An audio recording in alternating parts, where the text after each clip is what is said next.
přednášku kněze Matěje Jirsy na téma, jak může křesťanství ubližovat, nebo jak může křesťanství ubližovat mladým lidem. Tohle téma je citlivé a může se dotýkat každého z nás. Proto věřím, že si z dnešního večera všichni odneseme podněty a inspiraci k zamyšlení. Především bych mezi námi ráda přivítala přednášejícího kněze Matěje Jirsu, který k nám přijel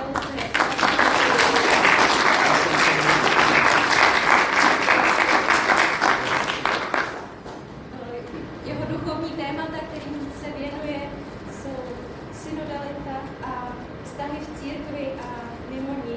A mezi jeho osobní zájmy patří také skauting. Moc děkujeme, že jste i přes všechny komplikace k nám dorazil a moc děkujeme, že jste si připravili tuhle přednášku. Už bych vám předala.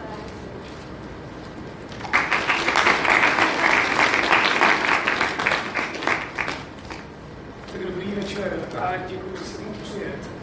A mně se stala cestou taková nehoda, jako doslova. Jsem jel autem a říkal jsem si, už se těším do Hradce Králové. A najednou začala sněhová bouře, já jsem si říkal, krásná sněhová bouře. A najednou jsem si říkal, tyjo, nemám náhodou špatnou pneumatiky. A jen jsem si to dořekl, že jsem začal točit na silnici. A naštěstí proti mě jedoucí auto zastavilo a dívalo se na mě. A ty za mnou taky zastavili a dívali se. A tak jsem si říkal, jestli mě Bůh nechce jakoby zabít, než to budu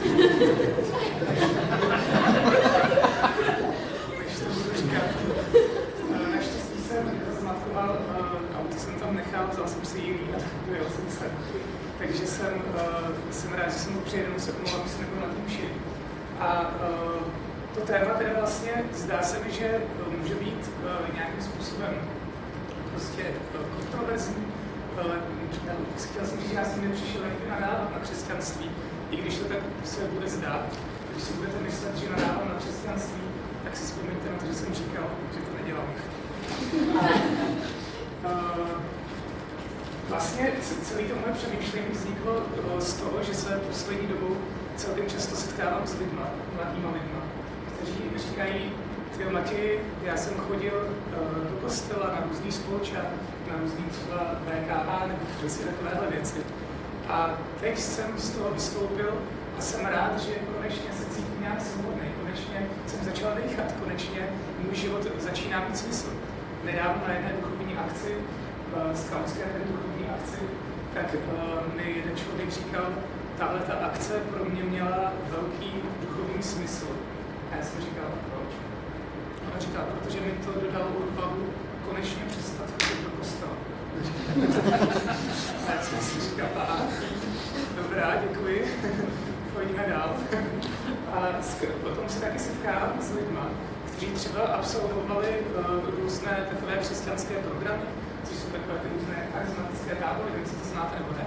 A pamatuju si ještě, když na ty tábory jezdili, jak tomu stál takhle vepředu, říkali velká svědectví o tom, jak Bůh nějak prostě je pro ně důležitý a tak dále a tak dále. A po 5 letech už tam přestali jezdit a přijdou zase za mnou a říkají, já mám pocit, že mě tam někdo ubližoval, že vlastně z toho období jsem to neříkal já, ale byl jsem nějak zmanipulovaný do toho, abych v tom křesťanství žil. A teď se z toho postupně dostávám. No a protože já se, a teď vůbec, jak jsem říkal na začátku, nenadávám na křesťanství, ale protože se mi zdá, že teda těch lidí je nějak docela dost, který tohleto popisují, který popisují, že křesťanství pro ně nemělo jenom tedy ty pozitivní aspekty, ale že do jejich života přineslo taky něco, s čím se potom oni musí vyrovnávat. A ještě proto, že u těch mladých lidí si všímám toho, že si to většinou uvědomují zpětně, že zpětně řeknou, jo, před 5 lety tohle mi vlastně moc nepomohlo, když mi někdo řekl, tehdy jsem si myslel, že jo. Tak jsem se tím tématem začal nějak víc zabývat, protože se sám s mladými lidmi setkávám, nebo setkával jsem se v minulé farnosti, teď jsem na Svaté Hoře na poutním místě, kde se setkávám spíš, nevím, s alarmy, kdyby tam začalo hořet. Ale no, to je moje nápad práce na ten. Už nám právě to takovýmhle přednáškám se studentem. Prostě, protože tady se s těma mladými lidma jsem se setkával, tak tak jsem si říkal, to se vyplatí teda nějak dopředu promyslet ty nástavy cesty.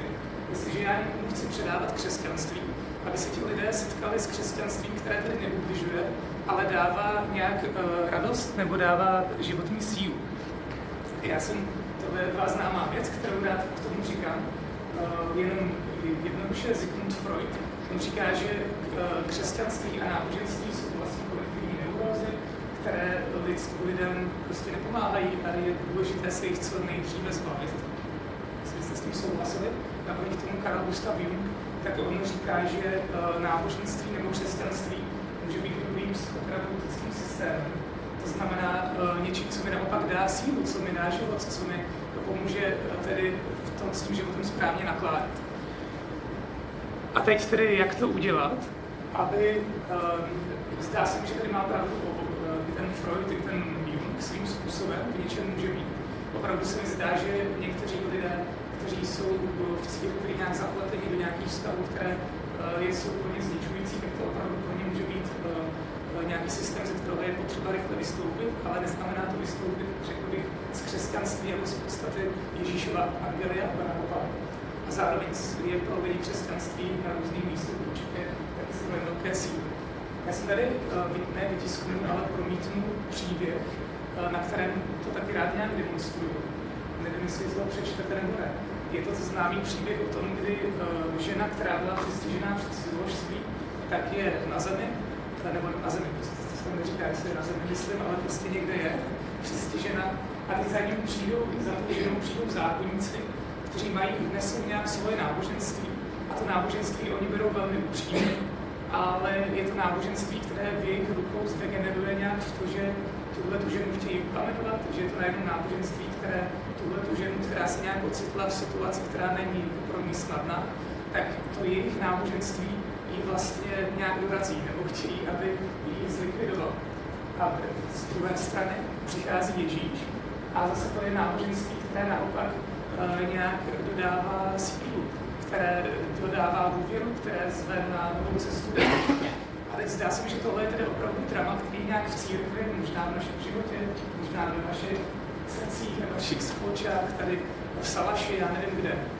Člověk k tomuhle dramatu nějak přistupuje, tedy k tomu, jak to udělat, aby to náboženství, se kterým se setkávám, který nechávám proniknout do svého srdce, do svého života, do svých vztahů. Kdybych já byl ta žena, která je tedy přistižena, nebo ta žena, která není v komfortní situaci, tak jak to udělat, abych nechal do sebe proniknout to křesťanství skutečně Ježíše.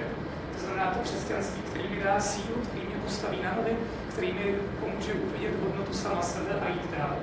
A jak to naopak udělat, abych odmítnul to křesťanství nebo to náboženství těch zákonníků, kteří to náboženství mají k tomu, aby mě nějak srazilo, aby mě ukamenovalo, aby mě prostě zlikvidovalo. Tak to je vlastně to, o čem jsem já tady chtěl mluvit. Já jsem si připravil takových, ještě abych, tady mám jeden citát, abych se zaštítil tím, že to, co říkám, není jenom jako moje vymyšlená věc. Papež František, když byl na Slovensku a takhle se tady povídáme spolu, tak on se povídal s kněžími a biskupy a járny. A jedna věc, kterou jim říkal, bylo to, že mají dávat pozor, aby křesťanství, které předávají lidem, bylo takové, které ty lidi nepokořuje, ale která jim naopak dává svobodu. V přípravném dokumentu synody o synodalitě také se právě říká, že ta synoda má sloužit k tomu, abychom objevili pokřivené praktiky a naopak, abychom podpořili to, co pokřivené není, ale dává život.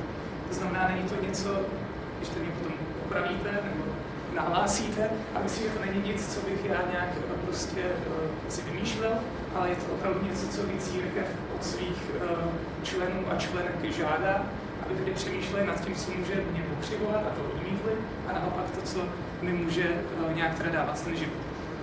Abych se v tom nezaciklil, tak pojďme na konkrétní případy.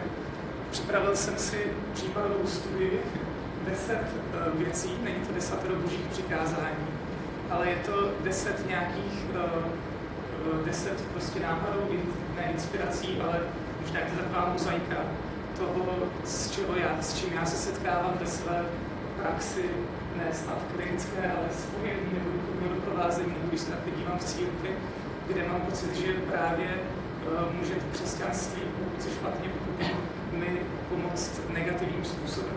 Tak bych tady předestřel takových 10 nástrah, můžeme to vnímat jako takovou mapu prostě srázu nebo mapu kudy nejít, nebo co mít na paměti, když to křesťanství nějak necháváme do svých životů proniknout, aby nás nezadusilo. Zdá se mi, že se taky dobře dá ukázat na křtitelnici, kde se křtí lidi. Tak je tam voda, že jo? A ta voda mi může pomoct, může mě zavlažit, může mě omít, ale zároveň, když ji špatně použiju tu křtitelnici, tak můžu vzít dítě a prostě v tu křtitelnici utopit. A ono, to není špatný informace. Prostě můžu to dítě tam utopit, že jo? A je to právě smutný. A stejně tak se mi zdá, že právě si může použít to křesťanství. Tak jak to nedělám? Jak to budu použít opravdu k tomu, k čemu je zamýšlená, a ne k tomu, abych se s ním zadusil nebo abych se v něm utopil. Když mladý člověk nějak začíná žít, začíná se stavět na vlastní nohy, tak má před sebou spoustu i z psychologického hlediska úkolů, které on má udělat, aby právě se z něho stal dospělý člověk. A jedna z těch otázek, které si klade, které jsme si kladli, že zvlášť, když se začíná nějakých 12 letech třeba, tak je otázka, kdo jsem, nějak je to první, prostě možná výzva té puberty, nebo je tady někdo z psychologie, že by nám to přednášel. Není tak dobrý, tak já se teď budu tvářit jako expert na psychologii. Tak prostě je to nějaký náš zásadní úkol. A co mi přijde, že křesťanství může být ta první věc, která je nebezpečná a je nějak všeobecně známá, je to, že když se křesťanství špatně uchopí, tak může na tuhle otázku, kdo jsem, poskytnout dost zkreslenou odpověď. A to sice tu odpověď, že mi řekne, já jsem hříšník, a u toho to skončí. Řekl bych vám historku ze života vtipnou, nebo nemyslím vtipná, to uvidíte sami. Když jsem mi biskup řekl, že budu na Svatou horu, tak jsem byl v klášteře jednom, teď jsem chtěl říct, to jméno radši nebudu říkat, byl jsem v jednom klášteře a tam se mě místní představený předvolal na kobereček a že si se mnou chci promluvit o tom. A tak jsem tam přišel a on říkal, Matěj, vy půjdete na Svatou horu. A já jsem říkal, to je pravda. A on říkal, to znamená ale, že se musíte stát svatým člověkem. A já jsem říkal, ne, to neznamená. A on říkal, jak to? A já jsem říkal, no protože já už svatý jsem. A on se podíval na mýho bráchu, který shodou okolností v tom klášteře žije. A říkal tomu mému bráchovi, váš bratr je pyšný. A já jsem říkal, ne, já nejsem pyšný, já jenom jsem pravdivý. Já jsem říkal tomu, co o nás píše svatý apoštol Pavel, že jsme všichni chrámy Ducha Svatého, že mě přebývá Duch Svatý, že mě Bůh stvořil jako dobrého, a tak tedy já už jsem svatý, já si na to nepotřebuju, to je pravda. A tak se ten představený na mě podíval a říkal, tak je váš bratr alespoň vtipný. A tak se omluvil, že nás spoustu e-mailů, takže ten video se dál nepokračoval. Ale proč to říkám? Myslím si, že v křesťanském prostředí, a říká mi to hodně nevěřících kamarád nebo přátel, že křesťané a křesťanky, jeden můj kamarád vyučující tady na vysoké škole, on říká, že dokážu docela dobře poznat křesťany a křesťanku podle toho, že jsou nesebevědomí a že jako mají pocit nějaké nedostatečnosti. A říkal, tohle je nějaká charakteristika, kterou já si všímám na křesťanech a křesťankách. A čím to je způsobené? No tak mně přijde, že právě když se to křesťanství nějakým špatným způsobem uchopí, tak je postavené tak, že ve mně může právě vyvolávat tenhle pocit viny, který ale vůbec není asi v jádru křesťanství, že? Když se jeden můj jediný nevěřící kamarád, tak on říkal, byl jsem na pohřbu svého dědy. A to bylo hrozné, jako katolickém pohřbu. Protože to vypadalo, jako kdyby jsme pohřbívali nějakého zločince, ale můj děda nebyl zase tak jako zlé. A já jsem říkal, a proč? On říkal, no přišel jsem tam a první co, tak jsme prostě se modlili za to, aby mu Bůh milostivě odpustil všechno zlo, které způsobil. O chvíli později jsme se modlili za to, aby Bůh ve svém milosrdenství ho tedy přijal, když on byl tak špatný. A všechny ty pohřební modlitby, že k něm vyvolávali, že pohřbívají nějakého zločince. On říkal, tak děda, nebyl to svatoušek, ale tohle si snad nezasloužil. přijde, že ale to jsou právě ty věmy zvenku, který člověku, který tak nedojde. Nebo jiný kamarád přijde a řekne, co to je za bohoslužbu, ty říkáš, Matěj, že to přináší naději. Ale přijdu do kostela a ten první, co říkáme, je to má vina, má veliká vina, protože hřeším a začíná se vlastně tím, že přicházíme a všichni si navzájem řekneme, že jsme hrozně zlí. Co to je za naději? Co to je za radost? Na to už takhle nepřijde, ale možná je to právě něco, co podprahově člověku zase může ten dojem vyvolávat. Stejně tak, že jo, když to je špatně uchopené, tak děti od malička jsou vychovávány k tomu, aby každý měsíc na sebe žalovali. Každý měsíc chodili do nějaké budky, nebo do budky, to je vlastně jedno, jestli do budky nebo na zahradu, ale prostě přijdou a jsou cvičeny ty děti v tom, aby za poslední měsíc si uměli všimnout toho, co špatného udělal. Přijde mi, že to je docela časté, nevím, zváte třeba konvertitka, ale když jsme vyrůstali v křesťanství, tak jako by se najednou mělo za to, že můj duchovní život spočívá v tom, že já jsem jednou za měsíc schopný vyjmenovat svoje špatné věci, když jsem schopný slíbit, že se polepším, i když vím, že se nepolepším. A za měsíc mě je trapně, protože jsem slíbil, že se polepším, ale jasně, že se nepolepším, protože člověk, když říká, že nedává pozor v kostele, tak on nikdy nebude dávat. Prostě, jakoby, že to má ten trapista, který se celý život mě věnoval modlitbě, tak říkal, není reálné, aby člověk dával vždycky pozor. Tak prostě není. Jediné, co je reálné, zjistím, že nedávám pozor, začít to zase dávat. A přijde mi to nějak jako jasné, a proč to říkám, že najednou z toho duchovního života já se cvičím normální kompetenci vidět svoji vlastní špatnost, ale už ne vidět třeba, co Bůh udělal v mém životě. Už ne to, jak já jsem byl Božím obrazem. Už ne prostě spoustu dalších věcí. A taky nastává ta paradoxní situace, kdy člověk v křesťanství mnohem lépe umí vyjmenovat svoje hříchy, než to, co třeba Bůh nějak dělá v jeho životě. Umí mnohem lépe vyjmenovat to, v čem jsem špatný, než to, jaký je Bůh. Já to občas zkouším ve zpovědi, už jsem to přestal dělat, protože mi přijde, že se lidi ještě víc vyděsí. Ale řeknou hříchy a řeknu, to je hezké a teď, jako, kdy Bůh byl v tom posledním měsíci, nebo půl roce, nebo 5 letech ve vašem životě, co se vám povedlo, kdy jste byli Božím obrazem, co Bůh přinášeli do toho světa. Podívat tak, že hledají východ, nechtějí, ale já, kdybych si mohl vybrat, kdyby byl Bůh, tak já nejsem Bůh, možná naštěstí, ale kdybych byl Bůh a měl bych si vybrat, co bude kompetence dětí, které vyrůstají v křesťanství, tak mnohem spíš než to, co jsem udělal za hříchy, bude to, kde se setkali se mnou jako s Bohem. Nebo co já jsem jim vložil do srdce, že jo. V Bibli se říká, ďábel je ten, který obžalovává, Duch svatý je ten, který se mě zastává.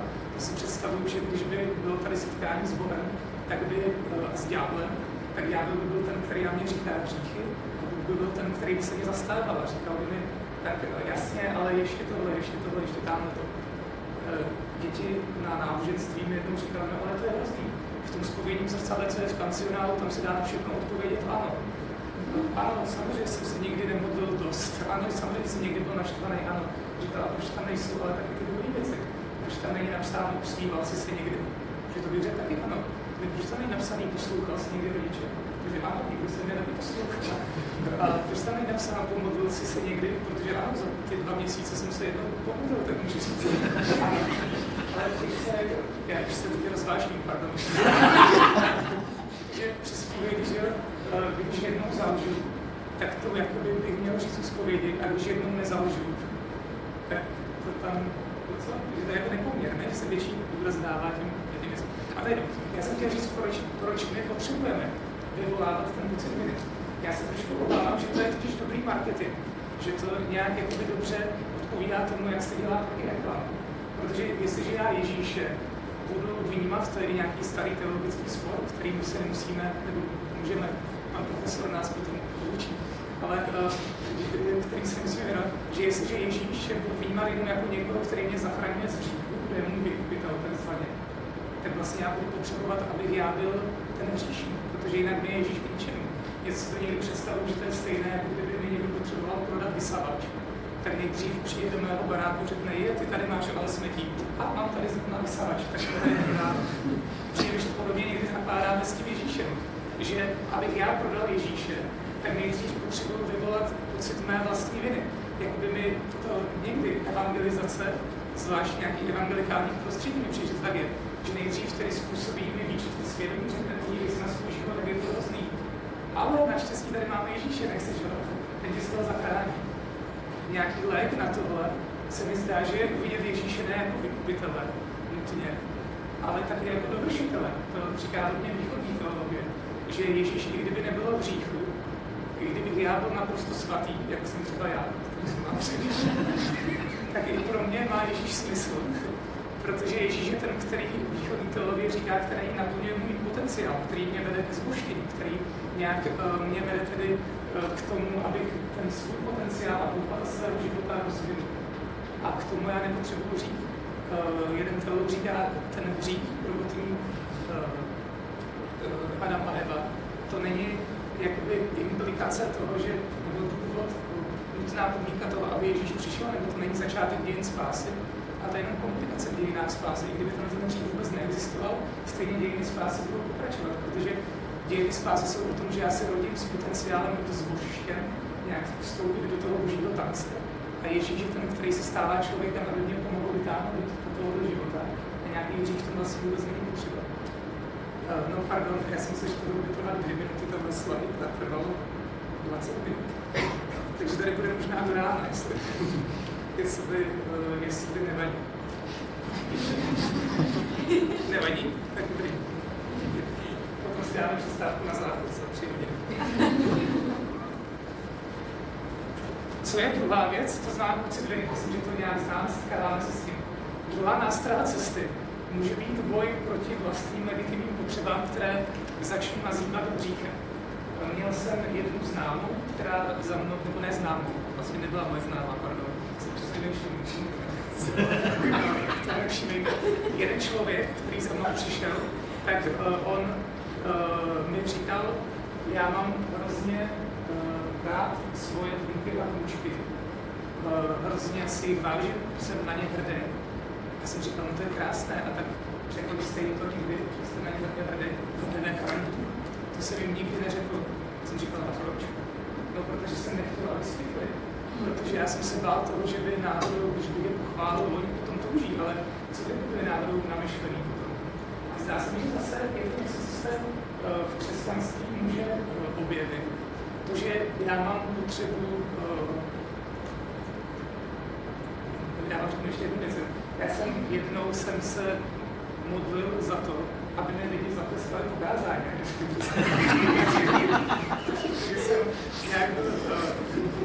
Jsem byl prostě v takovým depresivní, říkal jsem si, já potřeboval nějak začít to, že ten můj život má smysl, je to úplně hrozný, potřeba bych, aby mě někdo pochválil, protože mě nikdo nechválil tu dobu. Tak jsem večer si říkal, sice tý modlitby přímo, já nevím, jak to funguje, to prostě jediný, ale říkal jsem, bože, prosím, aby mi lidé zatleskají. Druhý den jsem byl na mši, pokázání fakt lidi zatleskali, tak jsem si, a to je jedno, to neříkám proto, ani to neříkám, protože máte pak zatleskat, ale protože jsem to pak říkal nějakým lidem a oni mi říkali, za tohle se přece modlit nesmíš, to je nějak, právě máme umírat těm takovým touhám. A do jisté míry určitě ano, a kdyby tady byli učitelé duchovního života, tak bychom měli o tomhle taky mluvit. Ale zároveň se obávám, že někdy křesťanství přebarví moje normální přirozené lidské potřeby, abych dospěl, abych se stal dospělým člověkem, jako třeba uznání, potřeba lásky, potřeba bezpečí, potřeba materiálního zajištění, potřeba toho, abych věděl, že můj život má smysl, potřeba nějakého bezpečí. Tak to všechno můžeme nalakovat, že jsou to vlastně hříchy. A když potom toužím, tak je to špatně. Když se k tomu líbí příběh z Evangelia pokušení Ježíše na poušti. A co se všichni vybavíme, kdy jsou tam ty 3 pokušení a Ježíš jim statečně odvolává nejdřív pokušení pro mě chleba z těch kamenů, potom je to pokušení, co tam je dál, jsem zapomněl. Nezapomněl. Pokušení moci, že jo, pokušení klaní se mi a já ti dám veškerou moc a slávu světa a potom pokušení skoč tady z toho chrámu a anděle tě zachytí. A teď Ježíš to odmítá, všechny tyhle pokušení by se daly právě přeložit možná jako nějaká potřeba, že jo, potřeba materiálního zajištění, potřeba mého chleba, který já budu jíst. Dalo by se to přeložit jako potřeba toho, abych já mohl něco znamenat, jinak řečeno potřeba nějaké důstojnosti vlastní, potřeba bezpečí, potřeba právě nějaké pochvaly nebo potřeba toho, aby jsem došel uznat. A teď můžeme říct, vidíte, Ježíš to odmít, tak super, my to budeme taky odmítat a jsou to hříšné potřeby. Ale co je na tom příběhu zajímavé, je to, že tak jak čtu ten příběh já, tak hříšné potřeby, když tak se mnou tam nesouhlasí, prosím, tak ty potřeby nejsou vlastně hříšné, ale hříšná by byla ta cesta dosažení jich skrze toho ďábla, protože Ježíš všechno to, co se mu tam nabízí, tak on potom opravdu dostane. Ale dostane to svého nebeského otce, že jo? Když bychom to takhle řekli. Dostane prostě, že bude rozmnožení chlebů, takže opravdu ten zázrak s chlebama se stane. On opravdu se potom bude říkat, před ním poklekne každé koleno na nebi na zemi, to znamená, opravdu dostane tu moc. Opravdu ho andělé budou usilovat, když se bude utit krví. To znamená, to všechno se stane. Ale hřích, možná překládám odvážně, nejsou ty samotné potřeby, ale hřích by bylo myslet si, že tyhle ty potřeby jsou špatné. Hřích by bylo myslet, že tyhle ty potřeby mi naplní někdo jiný, ale ne. Hřích by bylo myslet si, že teda já musím tyhle ty svoje potřeby, uznání, lásky, touhy naplňovat nějakou pokoutnou cestou. A možná naopak, tedy si do sebe říkám, někoho jako duchovního doprovázejícího nebo jako nás v církvi, není lidem říkat, tohle je hříšné, od tohle se pojďme dát pryč, ale spíš je doprovázet k tomu, aby všechny tyhle moje potřeby byly naplněné, aby byly naplněné od Boha, aby byly naplněné tedy od zdroje toho života. Jestli to dává nějaký smysl. Mohl bych se to ještě rozvážnit, ale neudělám to. Pojďme dál. Třetí věc, která může být nástraha křesťanství, si myslím, tak je to, že my jakoby nějak nalžeme, že neexistuje moje soukromí. Přitom, protože se mluví o Bohu, který je všemohoucí, najednou je to Bůh, který mě vždycky vidí. Bůh, před kterým nelze utéct. Jeden člověk mi říkal, že právě tohle může být obtížné velmi často pro oběti nějakého zneužívání v církvi. Když slyší o Bohu, před kterým nelze utéct, před kterým se nelze nějak se vymanit z jeho pohledu. Proč? Protože ono to není zase tak příjemná představa, že mě někdo pořád sleduje.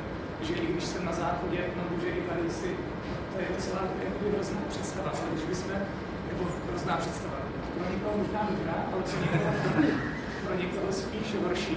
A teď já to říkám s veškerou vážností, protože myslím, že tohle opravdu může být pro lidi něco, co jim vytváří nějak permanentní úzkost. To, když za mnou někdo přijde a řekne, teď na každé minutě tvého života záleží. A neexistuje žádná minuta tvého života, za které ty bys nespovídal. A teď já vím, že já žiju a vlastně cokoliv zkazem, tak nemám prostor ponechat si některé věci ve své intimitě, nemám možnost si ponechat některé věci ve svém soukromí. Protože ovšem budu muset mluvit ve zpovědi, ovšem budu muset mluvit tamhle a tamhle a tamhle. A když ne, tak potom v nebi se to všechno vyjeví. V nebi říká, jakoby, když si špatně interpretujeme ten, možná ne špatně, možná dobře, interpretujeme ten moment. Ale přitom zase mladý člověk, co potřebuje, tak potřebuje právě zažít nějaký bezpečný území. Potřebuje zažít to soukromí, tu svou intimitu, kde na něj nikdo neví, že potřebuje se zavřít do toho pokojíku, kde na něj nikdo nedosáhne. A mně se u toho líbí zase ten příběh prvotního hříchu, kde Bůh není ten člověk, Bůh není ten, který by právě člověku nedovolil se skrýt. Že když si vzpomenete ten příběh, tak Adam s Evou udělají ten hřích, pak se někam skrajou. A Bůh není ten, který by říkal, za stromem vidím tě. Ale Bůh jakoby v té všemohoucnosti nevyužívá k tomu, aby člověku nedopřál tu možnost se skrýt. A říká, vydej si. A hledá ho, ale nechává ho skrytýho, tak jestli je všemohoucí, tak proč ho hledá? Tak asi věděl, že tam někdo v tom šobí. Ale že tedy zase to křesťanství asi nepracuje s takovým obrazem Boha, který jakoby na nás všude čírá. A s obrazem Boha, který už od toho prvotního hříchu dokonce člověku pomáhá vytvořit si tu intimitu, že pomáhá mu setkat si ty stupnice, aby bylo něco, co je opravdu nové, co ani ten Bůh jakoby neví. No, ono to může potom právě, když se to tak nestane, tak by to mohlo vytvářet tu úzkost, ten pocit kontroly, to, že musím být naprosto upřímný.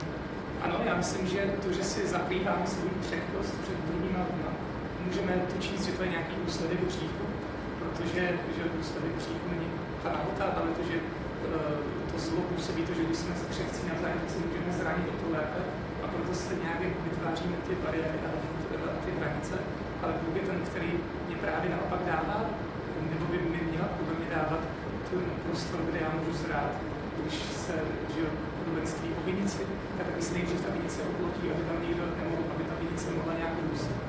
Ty hranice se potom mají stát propustnými, ale zároveň potřebujeme ten bezpečný prostor pro růst. Tak to je druhá věc. Rychle, teda třetí věc, už to bylo. Pojďme rychle dál. Čtvrtá věc, čtvrtá nástrada křesťanství, tak je pozitivní a negativní motivace, která může přerušit nějakou moji přirozenou motivaci žít. Zase se mi zdá, že mladý člověk se dostane do chvíle, kdy vstává z postele, nebo právě nevstává, že? Ale zvoní budí. A teď si říká, tak proč mám vlastně žít? K čemu je to dobré vstát do toho dne? Jít studovat, jít na kroužky, vést skauty, vést VKH nebo salaš, nebo já nevím, co stát se nějakým člověkem. Proč to vůbec mám dělat? Proč se mám snažit o dobrý život? Proč mám jít do toho života a nějak začít žít? A když se křesťanství špatným způsobem pochopí, tak mi přijde, že může to vyznít, že mi říká, máš žít, protože za to dostaneš odměnu. Jako by se říkalo, jo, žít, protože pak je tam nakonec bomba, když budeš žít. A vlastně, že to máme ten nebe a peklo, pozitivní a negativní motivace. Když budeš žít dobře, dostaneš se do nebe, když budeš žít špatně, dostaneš se do pekla. Ale najednou já se stávám člověkem, který žije ne protože život je krásný, že bude dobrý, ale žiju protože se bojím trestu, anebo se těším na tu odměnu v cíli. Asi znáte výzkum v Americe, který se jednou prováděl právě o negativní a pozitivní motivaci, kde byly dvě třídy. Jedna třída dostávala bonbóny za to, když dobře vypočítala příklad, a druhá třída je nedostávala. Ta třída s bonbónama příklady počítala lépe a efektivně, a ta druhá třída, která je neměla, počítala nějakým svým tempem.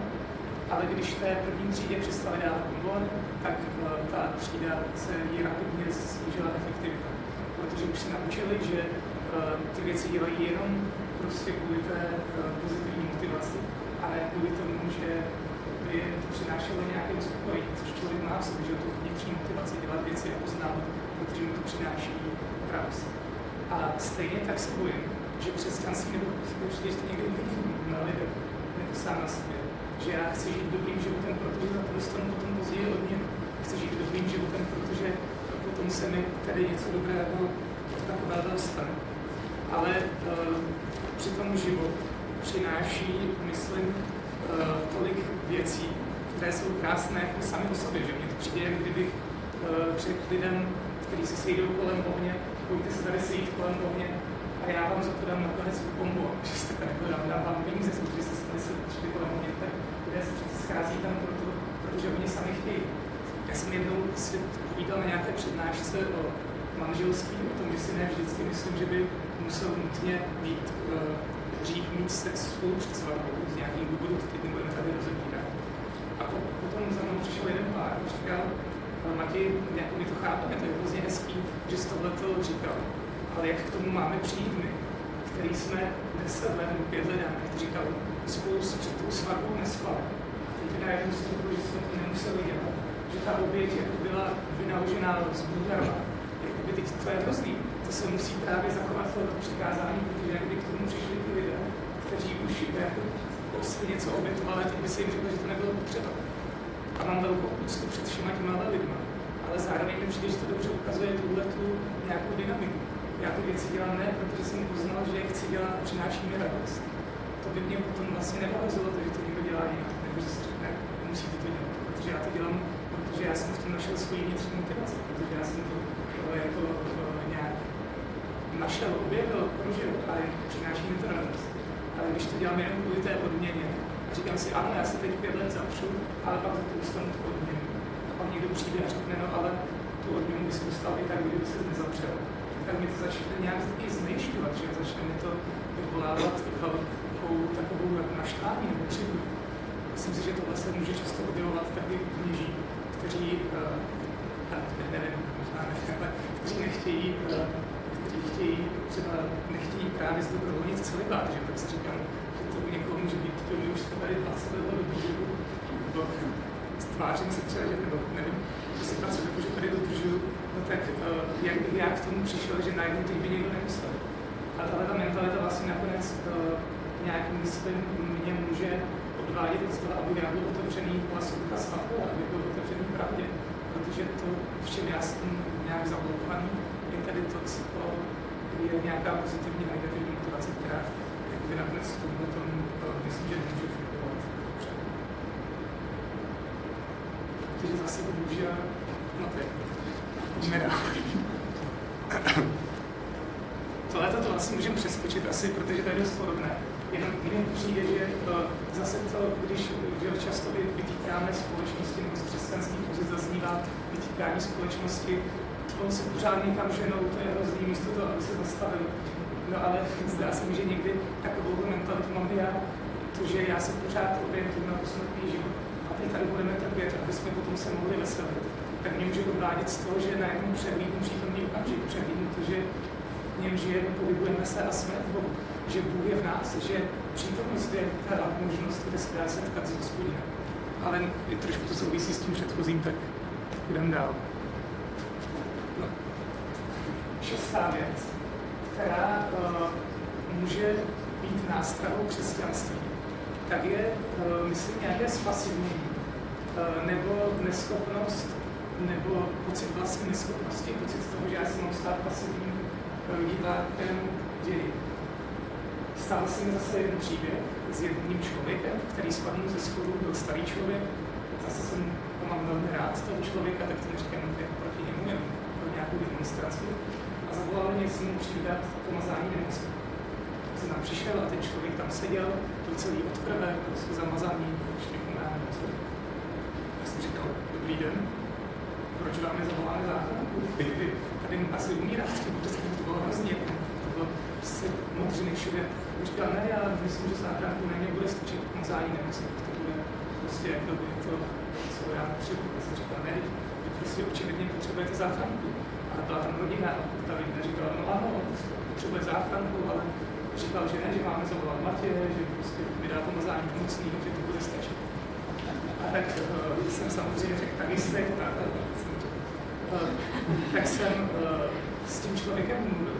A když jsme se povídali, tak jsme došli k tomu, že on toho pomazání nemocných nebo tu modlitbu chtěl proto, nakonec to přiznal, říkal, víte, já vlastně totiž, to není tak, že já bych lépe věřil Bohu než doktoru, ale já se té nemocnice bojím.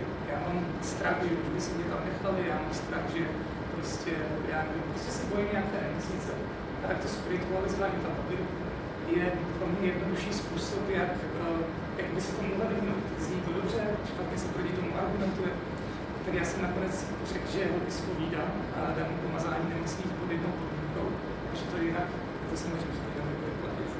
Ale to jsem neřekl, ale tak, že prostě podmínka bude taková, že potom do té nemocnice pojede jako nemocný byl a tak jsem se modlil. Ale proč to říkám? Mně totiž přijde, že zase člověk, mladý člověk, se může, nebo se dřív nebo později dostane do té situace, kdy se mu stanou problémy, kdy narazí něco, co nefunguje, kdy narazí na to, že třeba sám něco špatného způsobuje. A teď se logicky ptá, tak co já mám dělat v tomto životě se svýma problémy, nebo s problémama, který vidím. A zase křesťanský špatný povede, může dát tu Bůh je za tebe vyřeší. To znamená, ty si sedni a dívej se. Ty si sedni a nejezdí do nemocnice, jenom zavolej Boha, který tebe ošetří. Zase to nějak souvisí s psychologií a s výchovou, se mi zdá. Když byste měli, nebo bychom měli děti, nebo vychovávali to jedno, tak když vlastně tohle myslím zrádný, protože to je v něčem důvodný a nějak jako to může být odmaněný. Ten obraz Boha, který za mě všechno vyřeší, který mi odpustí hřích, který mi uzdraví, který tohle všechno udělá, tak se nakonec ale může stát tím rodičem, který když dítě rozleje mlíko, tak za ním přijde a řekne, běž do vedlejší místnosti, já to za tebe spravím. Nebo když rozbije židličku a řekne, běž do vedlejší místnosti, já to udělám.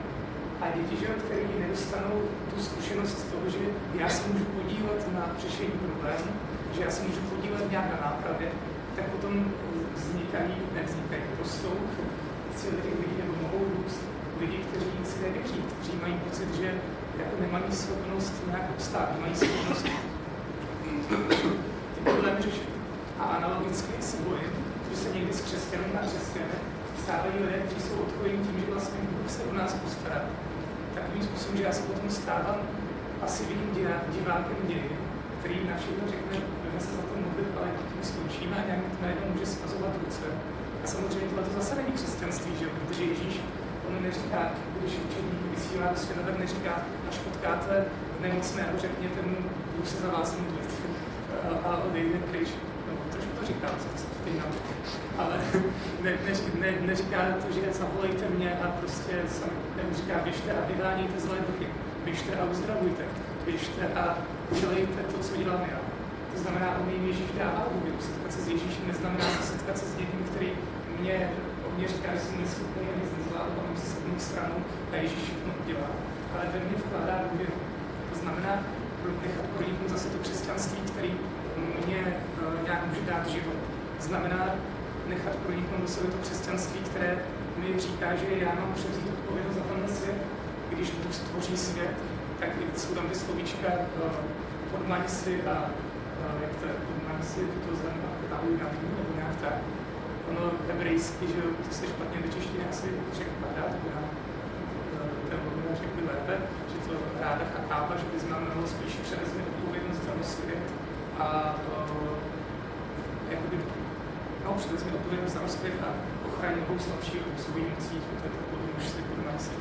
A takže zase při stvoření člověku neříká, sedni si tady, otevři pusu a já ti budu dávat potravu, ale říká, tady máš svět, vezmi do svým rukou a začni ho dělat a převezmi za něj odpovědnost.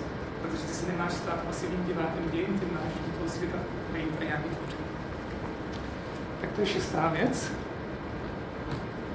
7. věc, která mi přijde v něčem zase zajímavá, když se špatně to křesťanství uchopí. Zase člověk se může klást otázku, že mladý člověk vchází nějak do světa, řekne si tak, jak já mám poznat, co je správné a co je špatné. Mohl by se mu přijít za námi mladý člověk a zeptat se, tak co mám dělat, jak to mám poznat. Křesťanství, myslím, ústy prostě zase mnoha z nás, kteří to tak budeme vykládat, tak by mohla ta odpověď znít, no to nepoznáš, ale musíš dodržovat raději to, co ti řeknu já. Tenhle ten dojem, že ta morálka nebo vlastně jakoby morální žití, etický žití, spočívá v tom, že já si otevřu knížku a podívám se, co o tom říká církev a tak se zachovám. Tak nechci se tomu teďka smát, ale může to zase ve mně vyvolat dojem, že já nejsem vlastně jako paradoxně, to může úplně odvést od toho, aby se stal morálním člověkem. Ti nejlepší morální lidi v vozovkách můžou být jenom ty lidi, kteří nejlépe si přečetli a nejlépe poslouchají lidi. Najednou se zaměňuje morálka a poslušnost.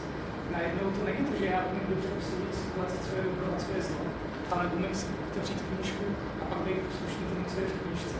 A morálka je o tom, že já umím rozeznávat právě dobro a zlo. Nějak vstupuji do toho, abych se učil taky ty situace a nové situace hodnotit. Ale jestliže morálku nahradíme touhletou poslušností, tak se najednou z křesťanů a křesťany můžou stávat, zdá se mi, lidi, kteří se bojí situací, které nejsou pojmenované. No právě protože já vím, že mám být morální, ale už jsem do sebe dostal to povědomí, že já to nikdy nezjistím, co je morální, že já musím dodržovat to, co je napsané v knížce. A tak se bojím té situace, která v té knížce není, protože bych selhal, protože bych morální nebyl, protože mě nikdo nenaučil posuzovat, co je správné a co je špatné. Tak když František říká naopak, že ne, jedna z hlavních kompetencí má být umět rozlišovat. Ta jedna z hlavních kompetencí má být právě to, že já jsem ten, který umí posoudit, co je dobré a co je špatné, jestli to nějak dává smysl. Ale tohle je taky teda prostě nějaká nástroj, která myslím, že z nás může dělat lidi, kteří jsou málo otevření k tomu, aby jsme zažívali situace, aby jsme vycházeli z toho kostela ven, abychom vycházeli z církve ven, aby jsme vycházeli do společnosti. Proč? Protože nás nikdo nenaučil, že se trošku bojíme, že tam morálně selžeme a nikdo nás možná nenaučil posuzovat morální situace, které jim jsou. Tak, dobře. A při tom dnešním evangeliu, že jo, tam bylo, dopředu se nepřipravujte, co budete říkat, ale Duch Svatý vám pomůže vydávat to svědectví. To znamená, že se tam neříkala, načtěte si knížky, abyste věděli, jak obstát, že vás budou pronásledovat, ale budete se nechávat vést duchem. To znamená, ta vaše výpověď o tom, co znamená křesťanství v té dané situaci, bude nějak spontánní, bude vycházet z té konkrétní situace. Bude to přečítání předem připravených frází. No, zase bych se v tom mohl rozvážnit. 8. věc, 8. nebezpečí, budeme se blížit ke konci, to už poznáte, protože bývají jenom 3 věci, tak je to, že zase to křesťanství ve mně může vyvolat dojem, že svět je rozdělený na my a oni. Zase, že Ježíš říká, vy jste sůl světa, vy jste světlo světa. A zní to nějak dobře, když zůstaneme u toho, tak můžeme, nebo přijde mi to tak, že někteří lidé potom prostě mají ten pocit, že já, která jsem křesťan, jsem tady od toho, abych přesvědčoval ostatní lidi, že se mají stát křesťanem. Najednou to vytváří prostě nějakou potřebu převálcovat ty druhé lidi. A zase to odpovídá na to, co mladí lidé často zažijou, že oni zažijou, když na vysokou školu zažijou, nebo na střední škole, na základce, zažijou prostě, že svět je rozhodný, že je rozmanitý, že lidi jsou jiní, že někdo má jiné názory, někdo má takové názory, někdo je takový, někdo má takový. Ta odpověď, která může nějak jako neprávem vzejít z nesprávné křesťanské výchovy, a je to nebezpečí, je to, že kdo je jiný než ty, tak je horší, protože my jsme ti křesťané, my jsme ti dobří, my máme tu pravdu evangelia. Papež František říká, exhortaci Kristus vývit, i když máme plnou pravdu evangelia, neznamená to, že jsme ji úplně pochopili. Říká, pravda je symfonická, naopak Duch Svatý je ten, který rozmanitost, ten, který plodí různost, ten, který jako tvoří svět právě různý, protože jako obraz Boha a už v Bohu je nějaká ta rozmanitost. S tím se pojí to, že v církvi ještě Jan Pavel II. Říkal, že dialog se světem máme dělat, ale máme ho dělat proto, že to je nástroj evangelizace. On říká, vejděte do dialogu se světem a tím lépe ho potom budete moci evangelizovat. Je to nějaký krok, ale je to krok pozadu, zatímco potom řekne papež František. Mně tohle třeba by blízké úplně nebylo, protože by to znamenalo, že já si s vámi povídám, ne protože mě nechci vámi obohatit, ale protože chci jakoby poznat, co je vaše možná slabý místo, nebo přes co já můžu vést ten svůj evangelizační útok, si to takhle pro sebe překládat. Co papež František říká, ne, vejdeme do kontaktu s tímhle světem, ne proto, aby my jsme tady jeho převálcovali tu pravdu, ale právě proto, aby já se zaposlouchal do hlasu světa, abych v tom světě kolem sebe objevil Boha, aby mě to inspirovalo a já inspiroval, aby dialog byl opravdu o nějakých vzájemných výměn, aby jsme docenili tuto pestrost. Dobře. 8. věc. 9. nástraha, tak to zase jsme už možná trošku říkali, možná že ne. Je to, může být problém pro křesťany nebo křesťanky, myslím, taková nástraha, že to může bránit nebo ne pomoci navazovat vztahy. Říkám, vypráví mi jeden kamarád, že na všech přednáškách na různých akcích pro mládež si volil přednášky o tom, jak má navazovat vztahy. A vlastně všechno to byly jenom začínané přednášky o PPP. A říkal, já jsem se nikdy nedozvěděl o tom, jak správně navázat vztah. Já jsem si jenom dozvěděl, co nemám dělat. A je to zase něco, kde člověk může v tom křesťanství narazit tedy na to, že když se otevře pasionál a tam jsou hříchy, a je tam napsáno těžké hříchy označené hvězdičkou, a sexuální hříchy označené hvězdičkou. A přijde mi, nebo zase to je pro mě nějaká otázka, budu rád, když mi v tom třeba pomůžete, protože mi přijde, že často typicky mladí lidé 12-13 let poprvé s někým povídají dospělým o své sexualitě, bez povědi a začínají se zpovídáním s tím, že masturbují. A teď jakoby první kontakt o tom, jak povídají o své sexualitě s druhými lidmi, je o tom, že se zpovídají z něčeho, co mají teda jako přečteno, že je špatně. A vlastně jsou z toho sami nešťastní a říkají, když bych se mi to nestávalo. A teď prostě z toho může vzniknout to, že ti lidé se nějak zvyknou v té oslavě toho ještě, jak to bylo před tou pubertou, ještě předtím, než ta sexualita nějak do že by to začala pronikat. A najednou ta sexualita není to, co mě rozvíjí, ale je to, co mě. O tom jsme mohli povídat dál, ale máme málo času. Ještě samozřejmě, co si všímám, je taky to, že děti často, nebo to mi říkal zase jeden jiný člověk, že mu bylo často zakazováno spoustu věcí jako křesťanovi, a tak nemohou dělat tyhle věci jako jejich kamarádi a tím pádem špatně navazoval vztahy třeba s těma vrstevníkama. Já neříkám, že to teď máme změnit, všichni moc všechno, to tím nechci říct. ale že to prostě může být stigma, která lidem nepomáhá k tomu navazovat vztah. Mně přijde docela zajímavé, že když vidím lidi, kteří chodí na náboženství, tak mi přijde, že to často, někdy jsou výjimky, ale často, když se povídáme o tom, jaká je jejich pozice ve třídách, tak vlastně velmi často to není pozice těch, jakoby, jak se to řekne, alfa samců. A teď přijde, že to jako nechci nějak obvinit z toho jenom čistě křesťanství, ale přijde to nějak trošku typické, že většinou teď čím to je, kladu si tu otázku. No. A ještě, že kdo je takovej na tom náboženství, tak se snažíme, aby takovej nebyl. A to je poslední věc, která myslím, že může být nebezpečná, tedy nějaká infantilizace, která může vytvářet dojem, že být křesťanem nebo křesťankou znamená teda být tím božím dítětem, který si bude prostě do nekonečna, ale 4letý třeba dítětem. Mně to přijde, že někdy tenhle národ, všichni jsme přece boží děti a tak máme, jak si říká, rozumc štěpů a rozumka. Se do toho zamotávám. Ale to pak vystříněte dost. Ale že zkrátka být božím dítětem ano, ale být božím dítětem neznamená být infantilní přece. Já to občas lidem říkám, když mi takhle argumentují, no ale přece to boží dítě, když jsme to boží dětičky a že jo, pane faráři, a my jsme ty vaše ovečky, tak ale to přece jako znamená zůstat dítětem ve 4 letech. A já říkám, každý z nás, co tady jsme dítě, ale to nějakých rodičů asi teda předpokládám, že žijou. Tady jestli jo, tak se mu omlouvám. Ale všichni jsme děti, ale to neznamená, že jsme jako nějak normální životě musíme být infantilní. Tento typ boží dítě neznamená boží 4leté dítě. Naopak, jak Boha dítěte, tak božně. To je ritualizování, že místo toho, abych řekl, jak to vyřešíme, takže to boží vůle. Ale to znamená, že být božím dítětem znamená nějak tedy opravdu vzít vážit tu svoji úlohu dítěte. Moje úloha dítěte je nejdřív nechat se obstarávat, pečovat rodičema, ale potom stárnu a mojí úlohou je taky převzít odpovědnost za svůj život, nějak se emancipovat třeba na svých rodičích, nebo naopak, abych to byl já, který se od těch rodičů trošku nějak samostatný, abych dostal svobodu, abych dostal tu dospělost, abych vyšel do toho světa. No a tak analogicky to přece takhle nějakým způsobem bude muset být taky s tím, že jsme dětmi v tomhle smyslu tak vyvolá, jestliže jsme božími dětmi.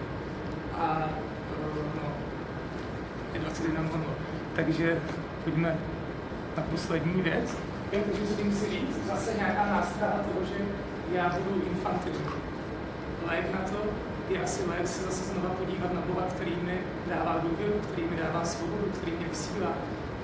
Že příběh o marnotratném synu nebo milosrdném otci, kde správně do nebe se dostane nakonec ne ten člověk, který se neosamostatní od toho rodiče, ale ten, který se osamostatní. Když tak se mnou nesouhlaste, ale já ten příběh trošku čtu také jako to pozvání vydat se do světa, protože se tím vlastně říká pro mě osobně, jestli si ten příběh vzpomínete, že od Vasilova jeden se vezme majetek a půjde pryč. A on potom všechno objektivně udělá špatně, ale stejně se dostane do nebe, protože měl tu odvahu nějak vykročit. Zatímco ten druhý objektivně nic neudělá špatně, ale do toho nebe prostě se dostane, protože navždycky zůstal tím 4letým dítětem.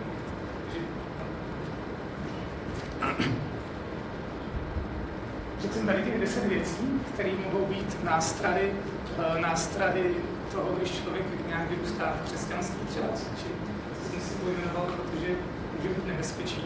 Zároveň si já osobně myslím, že to nemá být důvod pro to zavrhnout křesťanství, ale naopak myslím, že ve všech těch věcích je možné najít něco, kde naopak by nám křesťanství mohlo v nějakém opozitu pomoci.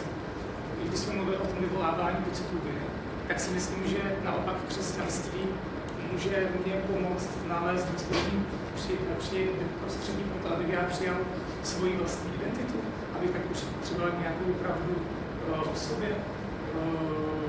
a ne tedy ale tu pravdu, která je lež, to znamená to, že já jsem špatný, tu pravdu o tom, že jsem svatý, jak jsem teď říkal na začátku. Když jsme tady mluvili o tom boji proti vlastním legitimním potřebám a Ježíši na poušti, tak myslím, že křesťanství naopak, když se dobře pochopí, nebo to si tady píšu možná svoje nějaké poznámky pro to, co já bych se chtěl snažit, když jsem třeba v kontaktu s lidma, tak je naopak porozumění svému vnitřnímu světu a právě s tím potřeba nějak je doprovázet k tomu zdravému naplnění tělesných potřeb, ale ne k tomu, abych já je právě popíral nebo nazýval hříchem. Stejně tak tady, že když nic není pro mě mojí intimní záležitost, když nevidím, tak naopak já jako pastorační pracovník, pracovnice, člověk v křesťanství se můžu snažit vytvářet v církvi takový prostředí, kde naopak to bude prostor pro růst, pro dělání chyb, pro moji intimitu, pro soukromí, pro to, kde já dostanu možná ten prostor, kde mě nikdo jakoby nechce zkoumat hned všechno. Pozitivní a negativní motivace, tak zase ten lék na to může být zadívat se na Boha, který tvoří svět jako dobrý, ne jako zlej, ale když s tím projdu ústem od něm, můžu poznávat svět, protože tady mě naplňuje radostí, že můžu poznávat svět, protože sám život je tak. Spasivnění a spiritualizování, tak to jsem říkal, na to můžu být vládně nad tímto světem převezmi za ní odpovědnost.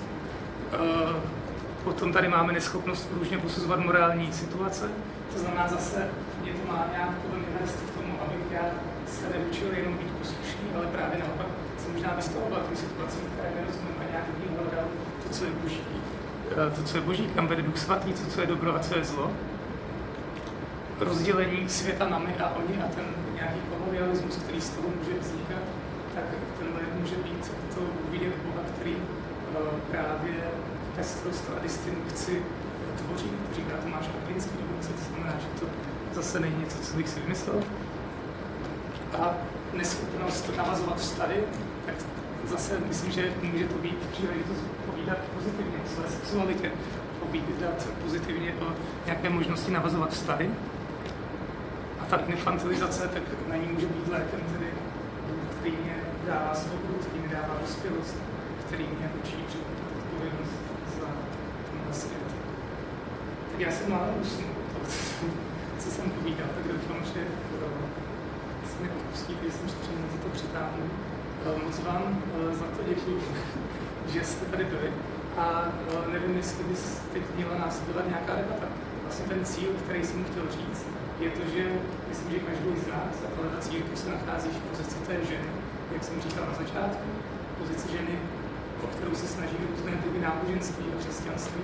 A teď tím naším úkolem je teda demaskovat ty formy, které nebudou, a naopak pustit do svého života to náboženství Evangelia, pokud budeme chtít samozřejmě, které může dát důvěru, který může hledat sílu, může žít život, tak je to správně. Tak děkuji za most.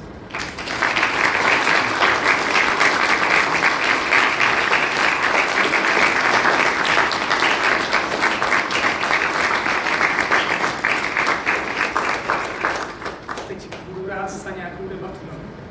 Já jsem se chtěl zeptat technickou věc, jestli je možné to nějak třeba mi poslat mailem nebo něco. Ne pro sebe, přednáška byla nahrávaná a ještě tady byla nahrávána, já musíme to co nejdřív nahrát na náš kanál, kde to volně k dispozici. Jenom tam jde tak týden, už se nás dnešní technicky zkracuje. Děkuji. Ale teď vám to pošlu, takhle, možná jsem tak případně je k tomu něco, byste chtěli říct, nebo nesouhlasit, nebo říct poznámku. Vždycky vám sedělo něco napadne. Já vypnu tu debatu. A teď můžete bavit. A už to na té přednášce nebude.